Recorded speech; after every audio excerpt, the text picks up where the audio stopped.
Pemerintah memastikan kenaikan tarif pajak pertambahan nilai atau PPN menjadi 12% mulai 1 Januari 2025. Menurut Menteri Keuangan Sri Mulyani, kebijakan menaikkan PPN adalah upaya menjaga kesehatan APBN, terutama untuk membiayai program-program prioritas pemerintah. Artinya meskipun kita membuat policy mengenai perpajakan termasuk PPN ini bukannya membabi buta dan seolah-olah tidak punya afirmasi atau perhatian terhadap beberapa sektor-sektor seperti kesehatan, pendidikan, dan bahkan makanan pokok waktu itu termasuk. Debatnya cukup panjang di sini. Jadi nanti kami akan sampaikan. Jadi di sini kami sudah membahas bersama Bapak Ibu sekalian, sudah ada undang-undangnya. Kita perlu untuk menyiapkan agar itu bisa dijalankan tapi dengan tadi penjelasan yang baik sehingga kita tetap bisa bukannya membabi buta tapi APBN memang harus terus dijaga kesehatannya. Namun pada saat yang lain APBN itu harus berfungsi dan mampu merespon seperti yang kita lihat dalam episode-episode seperti waktu global financial crisis, waktu terjadinya pandemi itu kita gunakan APBN. Salah satu alasan pemerintah menaikkan PPN menjadi 12% adalah untuk mengerek penerimaan negara. Jika mengacu pada laporan Kementerian Keuangan, penerimaan negara dari PPN dan pajak penjualan atas barang mewah atau PPNBM hingga Oktober 2024 mencapai 620,4 triliun rupiah atau baru sekitar 76% dari target penerimaan. Sementara dengan kenaikan PPN menjadi 12%, target penerimaan PPN dan PPNBM sebesar 945 triliun rupiah. Lantas, apa saja kategori barang yang kena pajak pertambahan nilai? Pertama ada barang elektronik, pakaian dan barang fashion, tanah, bangunan, perabot rumah tangga, makanan olahan kemasan, dan kendaraan. Di tengah geliat ekonomi yang cenderung lesu, masyarakat berharap tidak ada kenaikan PPN. Namun jika kenaikan PPN tak terhindarkan, warga berharap diimbangi dengan peningkatan fasilitas publik serta berdampak bagi kelas menengah. Sebaiknya tidak ada, tapi kalau pemerintah memaksa dan ini menjadi program, pemerintah harus memberikan jaminan bahwasanya kenaikan pajak 12% ini ada dampak realnya bagi masyarakat. Kalau ada sebenarnya fasilitas kayak gitu-gitu tuh harus ditingkatin lagi ya. Soalnya kalau misalkan PPN-nya naik tapi nggak ada perubahan itu buat apa gitu kan.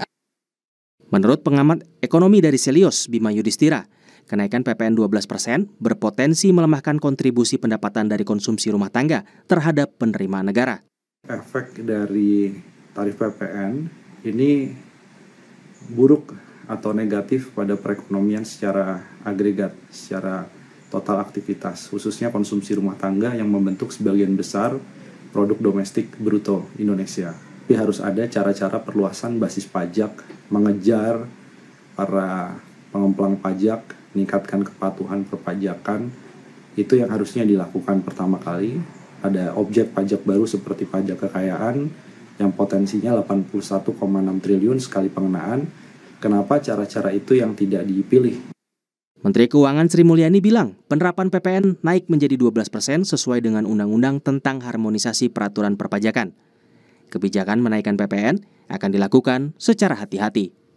Tim Liputan, Kompas TV. Apa dampak kenaikan PPN jadi 12% dan benarkah dapat mengerek penerimaan negara? Kita bahas bersama Media Wahyudi Askar, Direktur Kebijakan Publik dari Center of Economic and Law Studies Selios, dan M. Khalid, anggota Komisi 11 DPR dari fraksi PKS. Selamat malam Bapak-Bapak. Selamat malam, Assalamualaikum. Waalaikumsalam warahmatullahi wabarakatuh. Saya ke Mas Khalid dulu. Kalau ini memang amanat undang-undang, bagaimana bisa menjamin efektivitasnya? Karena misalnya tahun ini saja penerimaan dari PPN dan PPNBM ini kan baru 76% dari target. Ya, sebenarnya dalam undang-undang, di Undang-Undang HPP ya, Undang-Undang HPP itu menyebutkan pada 1 Januari 2025 itu dinaikkan PPN menjadi 12%. Memang betul itu adalah amanat undang-undang.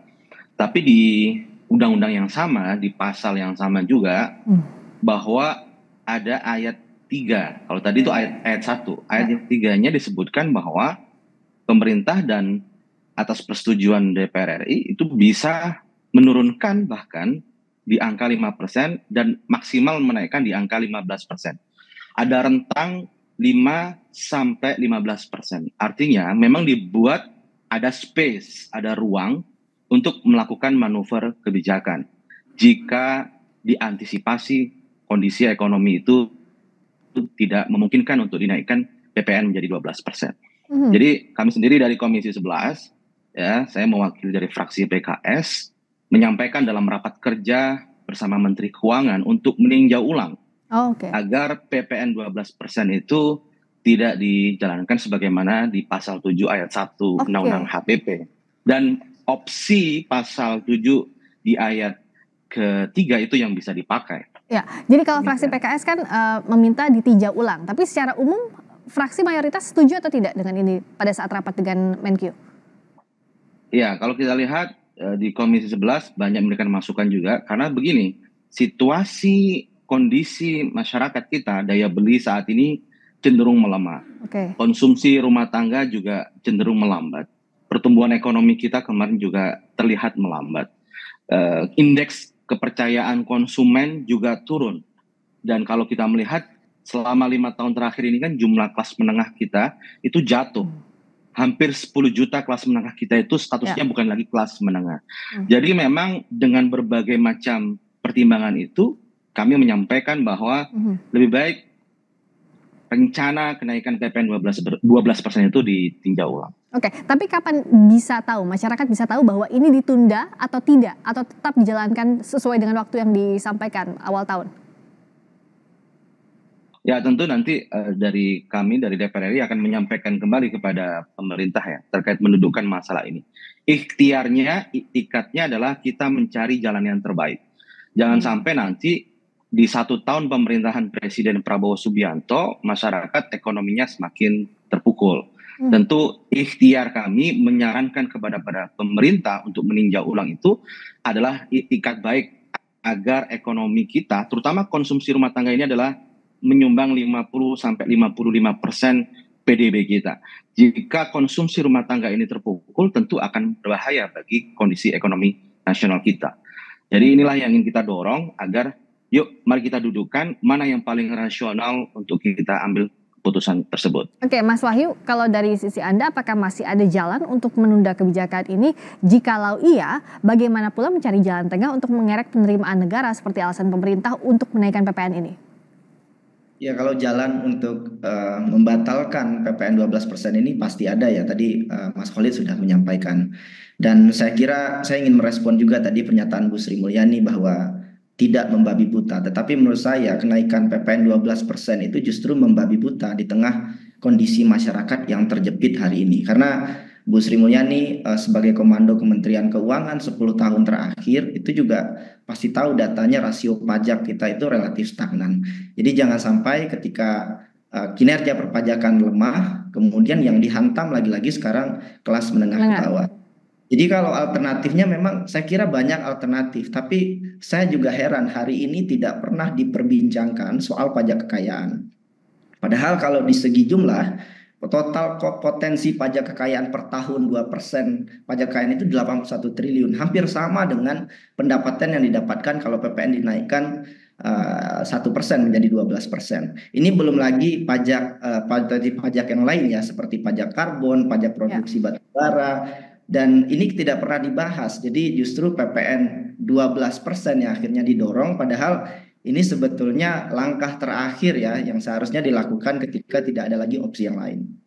Yang sekarang bergejolak adalah kenapa kelas menengah? Karena seakan kelas menengah ini menjadi tulang punggung bagi negara. Kebijakan menekan kelas menengah tapi tidak dapat bantuan karena bukan juga masuk golongan miskin. Nah, dari Mas Wahyu, apa kompensasinya jika memang PPN 12% ini pada akhirnya tetap diterapkan? Iya, baru saja hari ini saya menghitung ulang ya dari data Susenas. Jadi kalau pajak dinaikkan, tambahan pengeluaran kelas bawah, masyarakat miskin itu 98.000 per bulan. Dan kalau kelas menengah itu tambahan pengeluarannya itu 191.000 per bulan. Ini dengan asumsi kenaikan harga barang. Jadi dampaknya masif sekali, tidak hanya untuk orang miskin tapi juga kelas menengah. Dan tadi juga disampaikan kelas menengah relatif tidak mendapatkan bantuan signifikan secara program perlindungan sosial. Jadi Jadi artinya salah satu kebijakan yang paling baik untuk diterapkan untuk menunda ini? Masih ada jalan untuk itu ya kalau Selyus melihatnya? Ya, menurut saya dengan kondisi ekonomi hari ini pemerintah harus menunda ini dan saya kira kita berharap banyak kepada DPR untuk terus mendiskusikan ini bersama pemerintah karena jangan sampai ketika nanti sudah diterapkan baru menyesal kemudian begitu ya. Dan saya kira pemerintah tidak perlu panik, Pak Prabowo nggak perlu panik. Saya tahu Pak Prabowo butuh banyak uang untuk kemudian dicari sumber uangnya dari mana, tetapi juga jangan sampai mengorbankan lagi-lagi masyarakat menengah bawah. Saya pesankan sekali lagi, kenapa pajak kekayaan tidak pernah dibahas, tidak pernah disampaikan oleh Kementerian Keuangan, begitu juga potensi-potensi pajak yang lainnya. Jadi yang ditolak adalah kita tidak menolak pajak, kita sebagai warga negara harus membayar pajak. Adalah pajak yang tidak adil, skema yang tidak adil yang justru membebani masyarakat bawah. Oke, apakah tadi wacana itu bisa diflorkan di DPR, Mas Khalid, misalnya pajak kekayaan atau potensi pajak lainnya selain PPN yang membebani kelas menengah? Ya, kami sepakat sekali ya, alternatif-alternatif itu bisa kita suarakan. Tentu karena Presiden Prabowo Subianto memiliki target yang sangat tinggi, yaitu 8% pertumbuhan, ada semacam aspirasi untuk bagaimana menaikkan tax ratio. Dan tentu ini harus bekerja keras, bagaimana tax ratio itu naik secara signifikan. Dan inilah yang ingin kita diskusikan. Cuma kami memiliki pandangan bahwa menaikkan tax ratio atau rasio pajak itu tidak serta-merta dengan menaikkan tarif pajak PPN. Tentu harus dicari alternatif yang lainnya. Tadi yang disampaikan itu bisa menjadi alternatif. Perlu kita exercise, kita simulasikan, dan harus cari cara yang terbaik sehingga middle class, kelas menengah, terutama kelas menengah bawah, tidak terbebani lagi dengan kebijakan kenaikan pajak tersebut. Nah, kalau bicara soal ini kan Mas Wahyu juga Apindo sudah bilang bahwa idealnya kenaikan PPN itu terjadi saat pertumbuhan ekonomi sedang tinggi sehingga tidak jadi beban terhadap potensi pertumbuhan ekonomi maupun kesejahteraan masyarakat. Karena kalau kita lihat realisasi pertumbuhan ekonomi pada kuartal 3 2024 ini kan hanya di level 4,95 secara tahunan atau year on year. Nah, dampaknya kalau PPN ini tetap naik, Mas Wahyu, apa dampaknya terhadap target pertumbuhan ekonomi yang dicanangkan Pak Prabowo? Pasti sangat signifikan karena terjadi multiplier effect ya, terutama terhadap dunia usaha yang sekarang jadi pondasi ekonomi. Beban operasional pasti meningkat, penurunan permintaan, ketidakpastian ekonomi, dan dampaknya terhadap konsumen luar biasa sekali. Jadi ada kenaikan pengeluaran dan tidak diimbangi dengan kenaikan pendapatan masyarakat. Dan satu hal lagi yang juga ingin saya sampaikan, mungkin saya titip pesan juga pada Mas DPR ini ya, terkait dengan juga struktur HPP kita juga yang sekarang berubah. Kalau dulu yang mendapatkan pembebasan pajak itu termasuk makanan, tapi sekarang setelah HPP itu makanan tidak ada yang tidak lagi mendapatkan pembebasan pajak. Jadi sektor makanan dan minuman itu pasti akan meningkat signifikan, akan terjadi peningkatan harga signifikan. Dan tahun 2022 ketika pajak PPN dinaikkan itu inflasi 5,5%. Bayangkan efeknya kepada inflasi dan kemudian kepada beban ekonomi masyarakat. Jadi lagi-lagi saya kira pemerintah sudah saatnya harus punya empati yang lebih kuat. Nah, untuk mengimbangi antara target penerimaan negara dengan kondisi masyarakat jangan sampai terbebani, dari DPR seberapa bisa untuk nge-push ini Mas Khalid terhadap pemerintah, dan juga apakah alternatif-alternatif tadi sudah memang dirumuskan sekarang saat fraksi PKS bilang bahwa ini harus ditunda. Nah, tapi alternatifnya itu sudah disusun atau belum sehingga ada argumentasi yang kuat untuk pemerintah? Sebenarnya dari laporan Kementerian Keuangan sendiri terlihat bahwa ada beberapa sektor yang jauh di bawah target dalam mendapatkan pajaknya ya, seperti sektor pertambangan, kemudian pengolahan, dan banyak sektor yang under tax. Kami melihatnya under tax. Artinya di situ potensi terjadinya tax avoidance atau penghindaran pajak, kemudian hal-hal yang lain yang belum bisa kita lakukan. Nah, sebenarnya potensi itu sangat banyak dan harusnya bisa kita kejar. Dan di DPR RI kemarin kita juga mendorong agar potensi-potensi itu juga dioptimalkan. Bahkan Kementerian Keuangan mengeluarkan isu terkait underground ekonomi. Nah, ini underground ekonomi ini seperti apa? Ini juga harus dilihat ini. Ini basis pajak yang seperti apa yang mau dikenakan gitu ya. Katanya potensinya sangat besar. Nah, ini kita meminta roadmap-nya. Basis perpajakan seperti apa yang yang ingin diperluas seperti itu. Nah, karena kalau hanya sekadar menaikkan tarif pajak itu tentu ya itu semua orang bisa ya, maksudnya mudah sekali naikin pajak ya. Tapi yang paling penting adalah bagaimana terobosan memperluas basis pajak kita. Itu yang harus kita pikirkan bersama. Dan kita mendorong agar pemerintah tidak memiliki jalan yang shortcut saja dengan menaikkan pajak, sehingga harus ada upaya yang lebih smart ya, yang lebih keras lagi bagaimana mencari di luar menaikkan tarif pajak. Ditunggu segera solusinya Mas Khalid agar bisa didorong, karena kan Januari 2025 ini hanya 1,5 bulan. Jangan sampai juga masyarakat di tengah kondisi seperti ini merasa terhimpit atau terbebani dengan kebijakan yang baru. Terima kasih atas waktunya sekali lagi bergabung di Sapa Indonesia Malam, Mas Khalid M. Khalid, anggota Komisi 11 DPR dari fraksi PKS. Terima kasih juga Mas Wahyudi Askar, Direktur Kebijakan Publik dari Selios, dan kami juga sudah mengundang pihak Kementerian Keuangan tapi tidak merespons untuk hadir dalam dialog malam hari ini. Terima kasih, selamat malam.